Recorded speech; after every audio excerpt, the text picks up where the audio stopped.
शुरू करते हैं न्यूज पथ पर सफर और सबसे पहले आपको दिखाते हैं ऐसी तस्वीरें जिनका जिक्र सरे रहा है। ये तस्वीरें सुर्खियों में भी है और सोशल मीडिया पर भी है। इनसे आपका बाखबर होना बेहद जरूरी है क्योंकि चौराहे पर इन्हीं की चर्चा है। महेंद्र सिंह धोनी का एक वीडियो सोशल मीडिया पर वायरल हो गया। इसमें वो अमेरिका में गोल्फ खेलते नजर आए। खास बात ये भी रही कि इस दौरान उनके साथ पूर्व अमेरिकी राष्ट्रपति डोनाल्ड ट्रंप भी मौजूद रहे। दोनों ने गोल्फ पर हाथ आजमाए। इससे पहले धोनी वहां यूएस ओपन का भी एक मैच देखने पहुंचे थे। असम के गुवाहाटी में सीएम हेमंत बिस्वा शर्मा का एक वीडियो सोशल मीडिया पर वायरल हो गया। इसमें वो एक कम कद के शख्स को अपनी गोद में उठाते नजर आए। दरअसल ये मौका प्रधानमंत्री आवास योजना के तहत आयोजित कार्यक्रम का था। इसमें वहां ये शख्स भी पहुंचा और अपने लिए मकान बनवाने की मांग करते हुए सीएम को पत्र दिया, जिसके बाद मुख्यमंत्री ने इस शख्स को तुरंत अपनी गोद में उठाते हुए ऐलान किया कि मकान बनने का काम 2 दिन में शुरू हो जाएगा। दिल्ली में एक शख्स ने अपनी कार को G20 समिट के रंग में रंग दिया। इस कार में G20 का लोगो है, साथ ही इसमें चंद्रयान 3 की भी झलक दिखाई दी। इसके अलावा कार मालिक सिद्धार्थ ने इसमें वसुधैव कुटुंबकम का नारा भी लिखा। सिद्धार्थ के अनुसार वो एक संदेश देना चाहते हैं कि हमारा देश काफी तरक्की कर रहा है। मोदी जी तो कुछ न कुछ नया लाते हैं तो हम उस पर सोचते हैं कि हमको भी मोदी जी ये सब कुछ कर रहा है, मुझे भी कुछ देश को मैसेज देना है। राजस्थान के भीलवाड़ा रेलवे स्टेशन पर 2 लोगों के लिए एक रेलवे कर्मचारी देवदूत बनकर आया। दरअसल पार्सल बाबू प्रदीप कुमार सिंह ने रेलवे स्टेशन पर चलती ट्रेन से उतर रहे एक महिला और पुरुष को हादसे का शिकार होने से बचाया। घटना से जुड़ा एक वीडियो भी सामने आया जिसमें प्रदीप अपनी जान जोखिम में डालकर इन्हें बचाते नजर आए।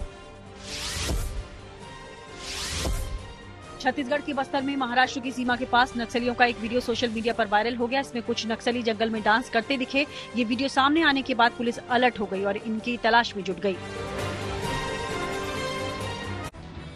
जिंदगी का सफर सुहाना हो, इसके लिए सावधान रहना जरूरी है। रोजमर्रा की आपाधापी में कुछ देर बैठकर सोचना समझना भी जरूरी है कि आपके आसपास क्या हो रहा है और जो कुछ हो रहा है उससे हमारी जिंदगी, हमारा परिवार कैसे प्रभावित हो सकता है। इसलिए हॉर्न बजाकर बाखबर करने वाली खबर जरूरी होती है। और आज की ये खबर दिल्ली के करीब गाजियाबाद और नोएडा में डॉग अटैक की दहशत से जुड़ी है। ये दहशत इसलिए है क्योंकि कुछ दिन पहले इसकी वजह से एक बच्चे की जान चली गई, लेकिन इसके अलावा भी बड़ी तादाद में लोग आए दिन जख्मी हो रहे हैं। इसी वजह से आवारा कुत्तों को लेकर बहस तेज हो गई है। नोएडा और गाजियाबाद में करीब 1.25 लाख कुत्ते सड़कों पर हैं। इसलिए इस मामले में प्रशासन की तरफ से हो रही लापरवाही के खिलाफ हॉर्न बजाना जरूरी है। क्या बताया भाई साहब, अस्पताल गए आप?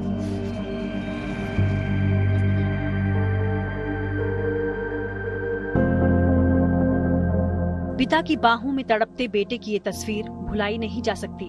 14 साल के शाहवेज को करीब 1.5 महीने पहले कुत्ते ने काटा था, लेकिन बच्चे ने ये बात घर वालों को बताई नहीं और धीरे धीरे रेबीज इन्फेक्शन पूरे शरीर में फैल गया। जब तकलीफ शुरू हुई तो इलाज के लिए उसे अस्पताल ले जाया गया, मगर रोग लाइलाज हो चुका था और शाहवेज ने पिता की गोद में ही दम तोड़ दिया। बच्चे की मौत ने लोगों को दुख से भर दिया है, लेकिन इसके बाद कुत्तों के काटने और बच्चों की सुरक्षा को लेकर बहस पहले से ज्यादा तेज हो गई है। असल में आंकड़े बताते हैं कि गाजियाबाद और नोएडा जैसे इलाकों में डॉग अटैक के मामले बेतहाशा बढ़ गए हैं। इस पहलू को समझने और सतर्क रहने के लिए जरूरी है कि हॉर्न बजाया जाए।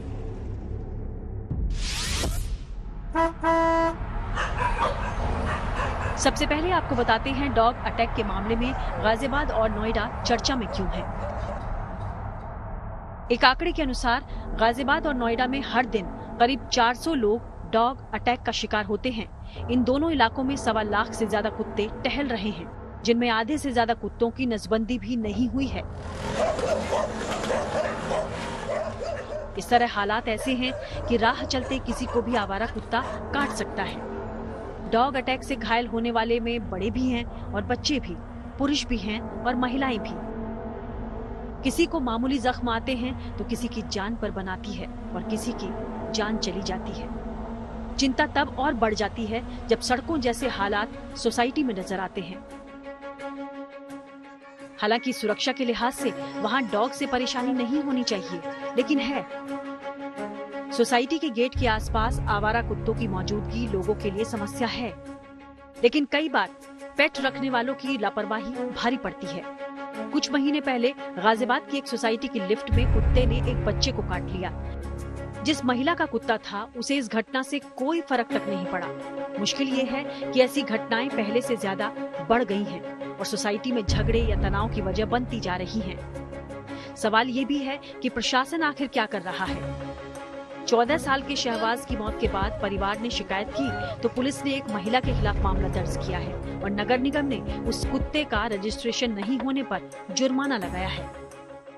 गाजियाबाद नगर निगम द्वारा जिस मृतक आश्रित परिवार था उनसे संपर्क किया गया। उनके सूचना के आधार पर जिस श्वान मालिक का उल्लेख किया गया उनके खिलाफ जुर्माने हेतु नोटिस भेजी गई, क्योंकि उस श्वान का पंजीकरण गाजियाबाद में नहीं कराया गया।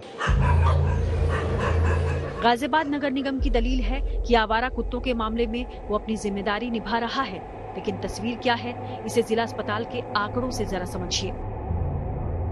वहाँ रोजाना डॉग अटैक के शिकार 150 से 170 लोगों को वैक्सीन लगाई जा रही है।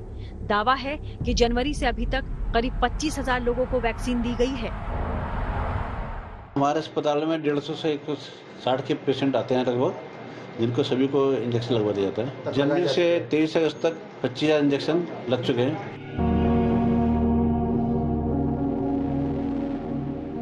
गाजियाबाद में नगर निगम की ओर से एनिमल बर्थ कंट्रोल सेंटर चलाए जा रहे हैं।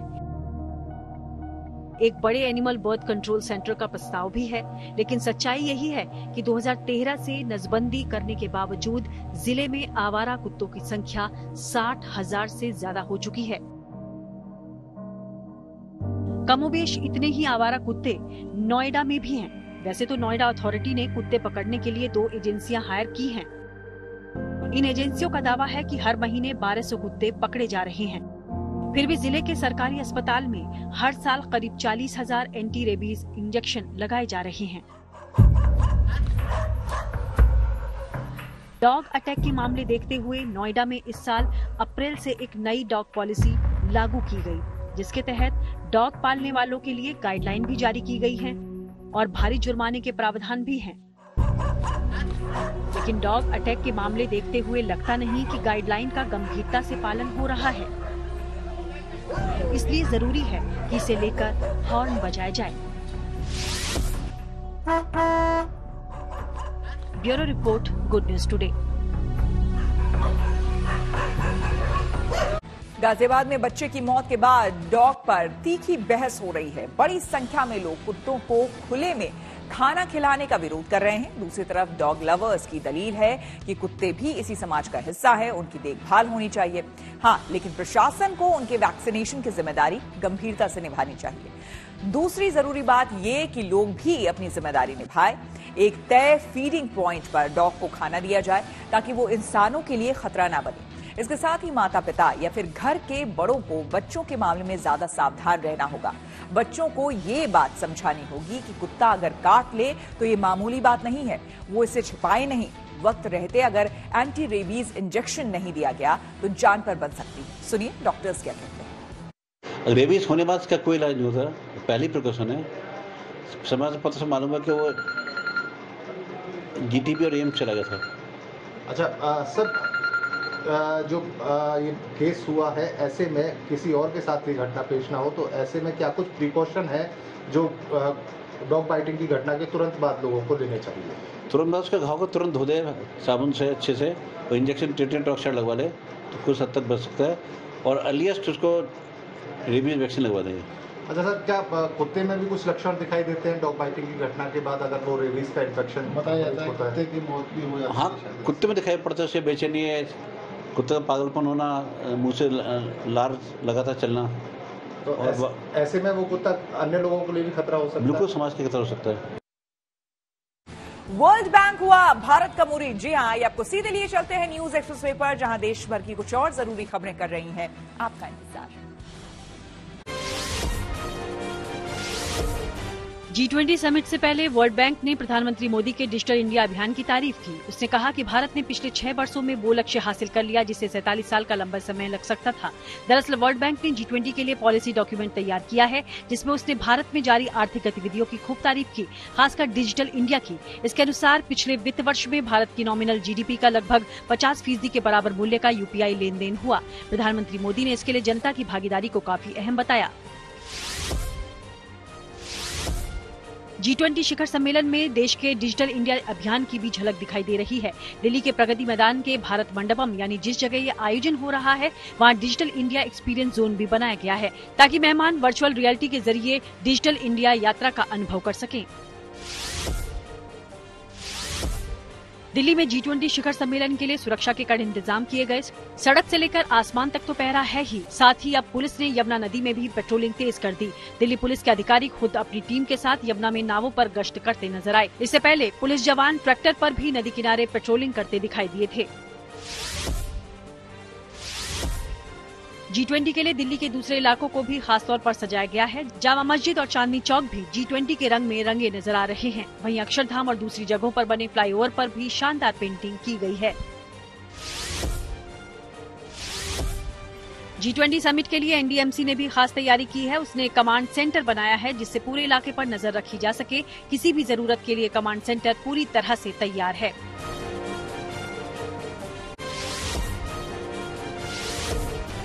6 राज्यों की 7 विधानसभा सीटों पर हुए उपचुनाव के नतीजे आ गए हैं। यूपी की घोसी विधानसभा सीट पर हुए उपचुनाव में समाजवादी पार्टी ने बीजेपी उम्मीदवार दारा सिंह चौहान को हरा दिया है। दारा सिंह समाजवादी पार्टी छोड़ बीजेपी में शामिल हुए थे। वहीं बीजेपी ने उत्तराखंड की 1 और त्रिपुरा की दोनों विधानसभा सीटों पर कब्जा कर लिया है। उधर पश्चिम बंगाल में TMC, झारखंड में JMM और केरल में UDF को 1-1 सीट मिली है। यूरोप दौरे पर पहुंचे कांग्रेस के नेता राहुल गांधी ने बेल्जियम में प्रेस कॉन्फ्रेंस की। इस दौरान उन्होंने इंडिया और भारत को लेकर हो रही बहस के बीच केंद्र सरकार पर हमला बोला। राहुल ने कहा कि विपक्षी गठबंधन इंडिया के कारण सरकार डरी हुई है, इसीलिए उससे ध्यान भटकाने की रणनीति अपनाई जा रही है। एनसीपी के शरद पवार गुट ने निर्वाचन आयोग में पार्टी के नाम, निशान और अधिकार के मुद्दे पर अपना जवाब दाखिल कर दिया है और कहा है कि पार्टी में कोई दो फाड़ नहीं है। वहीं शरद पवार की ओर से कहा गया है कि जिन 40 विधायकों ने बगावत की है, उनको अयोग्य घोषित करने के लिए पार्टी की ओर से विधानसभा स्पीकर के पास अर्जी लगाई गई है। और खबरों के एक्सप्रेस वे से आगे रुक करते हैं सियासी ढाबे का, जहां आज की सबसे दिलचस्प खबर मौजूद है। G20 समिट की शुरुआत होने वाली है। समिट में हिस्सा लेने के लिए अमेरिकी राष्ट्रपति जो बाइडेन दिल्ली पहुंच गए हैं। एयरपोर्ट पर उनका भव्य स्वागत हुआ। इसके बाद अमेरिकी राष्ट्रपति सीधे प्रधानमंत्री आवास पहुंचे, जहां दोनों नेताओं के बीच द्विपक्षीय बातचीत हुई। भारत अमेरिका संबंधों के लिहाज से ये बातचीत बेहद अहम है। माना जा रहा है कि दोनों नेताओं के बीच कई अहम मुद्दों पर बातचीत हुई। G20 समिट की शुरुआत कल से हो रही है और इसके लिए दिल्ली में शानदार तैयारी की गई है।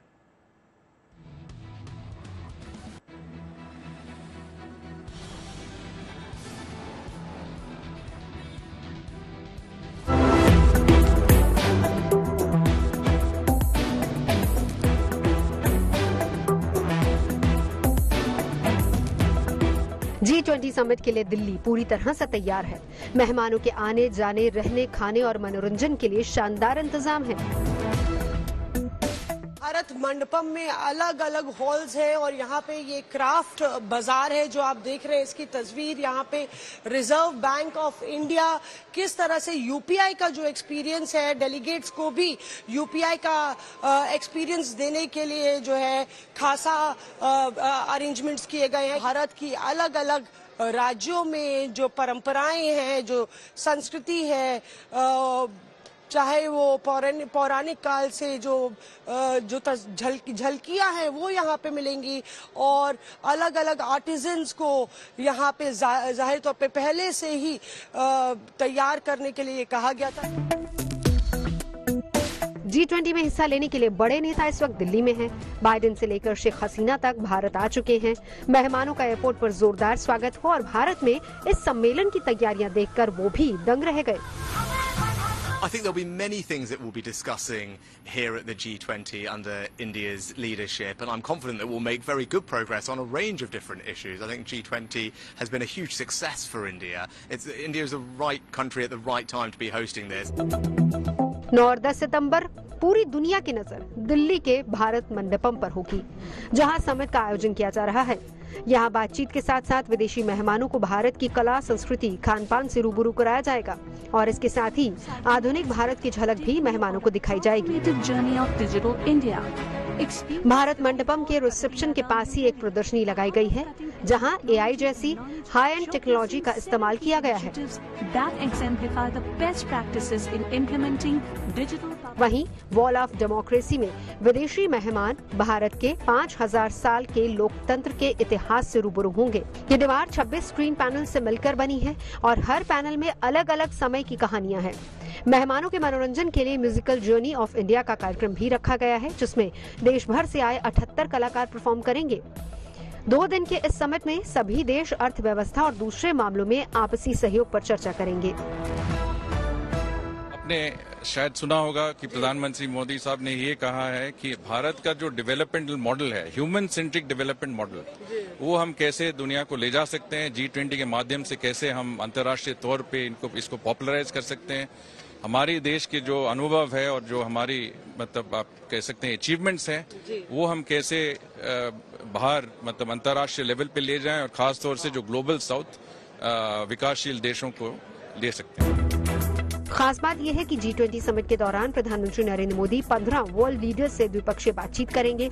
इस तरह भारत के लिहाज से ये समिट कई मायनों में खास है, लेकिन इस बीच समिट के लिए भेजे गए न्योते को लेकर सियासत भी गर्मा गई है। असल में वर्ल्ड लीडर्स के स्वागत में 9 सितंबर को राष्ट्रपति द्रौपदी मुर्मू ने रात्रि भोज का आयोजन किया है, जिसके लिए भारत के भी कई राजनेताओं को न्योता दिया गया है। पूर्व प्रधानमंत्री HD देवेगौड़ा और डॉक्टर मनमोहन सिंह के अलावा सभी राज्यों के मुख्यमंत्रियों को न्योता भेजा गया है, लेकिन राज्यसभा में नेता विपक्ष और कांग्रेस अध्यक्ष मल्लिकार्जुन खड़गे को नहीं बुलाए जाने का मुद्दा उठ गया है। यूरोप के दौरे पर गए राहुल गांधी ने सरकार पर आरोप लगाया है कि वो 60% आबादी के नेतृत्व को महत्व नहीं दे रही। What's contrary about it? I mean, they've decided not to invite the leader of the opposition. It tells you something. I mean, it tells you that they don't value the leader of 60% of India's population, and you know, it's something that people should think about. Why they're feeling the need to do that, and what is the type of thinking that goes behind that. हालांकि रात्रि भोज में किसी party के प्रमुख को न्योता नहीं दिया गया है, लेकिन जहां तक विपक्ष की बात है तो इंडिया गठबंधन में शामिल सभी मुख्यमंत्रियों को निमंत्रण भेजा गया है। चर्चा है कि ममता बनर्जी, नीतीश कुमार के अलावा केजरीवाल और MK स्टालिन रात्रि भोज में शामिल हो सकते हैं। हालांकि इंडिया बनाम भारत के विवाद की वजह से हो सकता है कि कांग्रेस के मुख्यमंत्री रात्रि भोज से दूर रहें। पूर्व प्रधानमंत्री HD देवेगौड़ा ने पहले ही स्वास्थ्य कारणों से डिनर में शामिल होने से इनकार कर दिया है। Bureau report, good news today. News पर आगे है धन बाजार, जहां शेयर बाजार से लेकर कारोबार तक की सभी अहम खबरें होती हैं और इसका सीधा रिश्ता आपकी आमदनी, आपकी जेब से होता है। तो तेज रफ्तार खबरों के बीच ये जरूरी खबरें छूट ना जाए, इसलिए सीधे आपको लिए चलते हैं धन बाजार। शेयर बाजार हफ्ते के आखिरी कारोबारी दिन शुक्रवार को हरे निशान पर बंद हुआ। सेंसेक्स 333 अंक चढ़कर 66,599 पर पहुंच गया, तो वहीं निफ्टी में भी 93 अंकों की तेजी रही। ये 19,820 पर बंद हुआ। इस दौरान बैंकिंग, टेलीकॉम और कोल समेत कई सेक्टरों के शेयरों में बढ़त दर्ज की गई। दिल्ली सराफा मार्केट में सोने के दामों में इजाफा हुआ है। सोने का भाव 100 रुपए चढ़ा, यानी अब दिल्ली में 10 ग्राम सोने की कीमत 60,150 रुपए हो गई। हालांकि चांदी के भाव में कोई भी बदलाव नहीं हुआ और चांदी 74,100 रुपए प्रति किलो पर है। टाटा मोटर्स ने अपनी नई इलेक्ट्रिक कार की पहली झलक पेश की। इस नेक्सॉन EV फेसलिफ्ट की बुकिंग शनिवार से शुरू हो जाएगी। हालांकि इसकी लॉन्चिंग 14 सितंबर को होगी। कंपनी का दावा है कि ये नई कार फुल चार्ज होने पर 465 किलोमीटर चलेगी, लेकिन कंपनी ने अभी इसकी कीमत का खुलासा नहीं किया है। चीन से आई खबर की वजह से एप्पल के शेयरों में 2 दिनों में 6% की गिरावट दर्ज की गई। दरअसल खबरें हैं कि चीन में सरकारी कर्मचारी दफ्तरों में विदेशी उपकरणों का इस्तेमाल नहीं कर पाएंगे। कहा जा रहा है कि इस बैन लिस्ट में एप्पल भी शामिल है, लिहाजा उसके शेयर भी नीचे गिर गए। और अब रुक करते हैं प्रगति मार्ग का, जहां ऐसी खबरें हैं जो कि देश की तरक्की, प्रगति और लोगों की काबिलियत दिखाती है। इसी कड़ी में आपको रामनगरी अयोध्या की तस्वीरें दिखाते हैं, जहां सरयू की लहरों पर जटायु क्रूज दौड़ने लगा है। इस क्रूज से श्रद्धालुओं को अयोध्या के घाटों और मंदिरों को और भी करीब से जानने का मौका मिलेगा। साथ ही रामनगरी में धार्मिक पर्यटन को भी बढ़ावा मिलेगा। देखिए ये रिपोर्ट।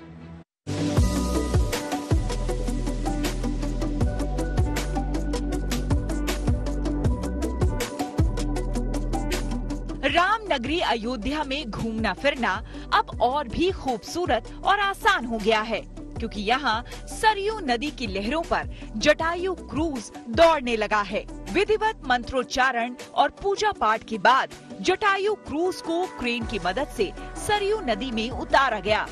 इसके बाद सरयू की लहरों पर जटायु क्रूज अपने पहले सफर पर निकल पड़ा। अब अयोध्या पहुंचने वाले श्रद्धालु सरयू की अविरल धारा पर क्रूज से सैर कर सकेंगे। ये क्रूज रोजाना नया घाट से गुप्तार घाट तक करीब 18 किलोमीटर का सफर 2 घंटे में पूरा करेगा।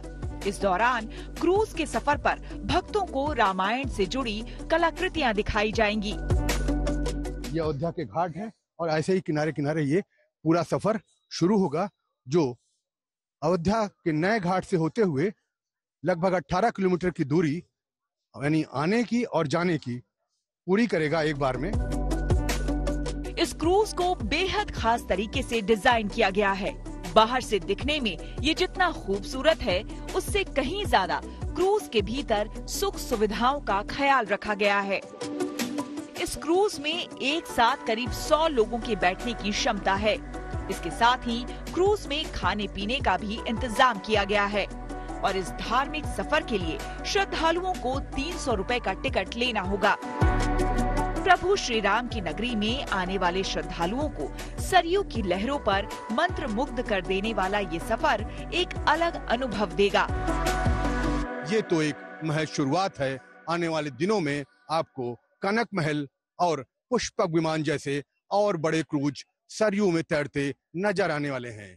बनबीर Singh, Ayodhya, good news today.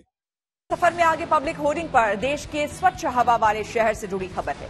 सफाई के मामले में देश में सबसे आगे रहने वाले मध्य प्रदेश के इंदौर सिटी ने साफ हवा के मामले में भी टॉप पोजीशन हासिल कर लिया है। जी हां, आपको बता दें, सेंट्रल पोल्यूशन कंट्रोल बोर्ड की ओर से कराए गए स्वच्छ वायु सर्वेक्षण में इंदौर को पहला स्थान मिला है। नेशनल क्लीन एयर प्रोग्राम के तहत कराए गए क्लीन एयर सर्वे में इंदौर के बाद यूपी का आगरा दूसरे और महाराष्ट्र का ठाणे सिटी तीसरे नंबर पर है। ये सर्वे 131 शहरों में कराया गया है, जहां सिटी एक्शन प्लान और एयर क्वालिटी के तहत मंजूर की गई गतिविधियों को अंजाम दिया गया है। 10 लाख से ज्यादा आबादी वाले शहरों की कैटेगरी में मध्य प्रदेश का इंदौर पहले नंबर पर रहा है। वहीं 3 से 10 लाख की आबादी वाले शहरों की दूसरी कैटेगरी में महाराष्ट्र के अमरावती को पहला स्थान मिला है और इसके बाद उत्तर प्रदेश का मुरादाबाद और आंध्र प्रदेश का गुंटूर इसका नंबर आता है। जबकि 3 लाख से कम आबादी वाले शहरों की कैटेगरी में हिमाचल प्रदेश के परवाणु को पहली रैंक मिली है और दूसरे नंबर पर हिमाचल का ही काला अम और तीसरे नंबर पर उड़ीसा का अंगुल रहा है। नेशनल क्लीन एयर प्रोग्राम का लक्ष्य सर्वे में शामिल इन 131 शहरों में 2024 तक प्रदूषण के लिए जिम्मेदार PM 2.5 और PM 10 पार्टिकल के स्तर में 20 से 30% की कमी लाना है।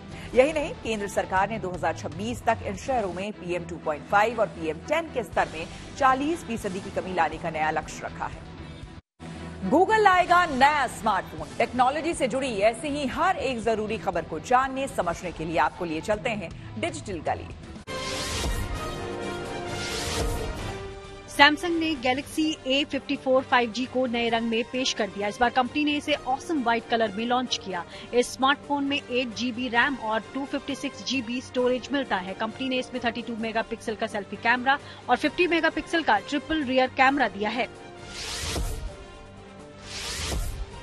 भारत पिछले 3 महीनों में दुनिया में सबसे ज्यादा मोबाइल सब्सक्राइबर जोड़ने वाला देश बन गया। एक रिपोर्ट के अनुसार इस साल की दूसरी तिमाही में भारत में 70 लाख से ज्यादा मोबाइल सब्सक्राइबर बढ़े, जबकि इस सूची में चीन 50 लाख और अमेरिका 30 लाख ग्राहक जोड़कर दूसरे और तीसरे नंबर पर रहे। गूगल अगले महीने 4 अक्टूबर को नया स्मार्टफोन लॉन्च करेगा। इसका नाम पिक्सल 8 है। इस स्मार्टफोन का लॉन्चिंग इवेंट 4 अक्टूबर को न्यूयॉर्क में आयोजित होगा और इसकी लाइव स्ट्रीमिंग भी की जाएगी। इसी के साथ न्यूज पथ में मेरे यानी श्वेता झा के साथ फिलहाल इतना ही। देश दुनिया की तमाम पॉजिटिव खबरों के लिए आप देखते रहिए गुड न्यूज टुडे।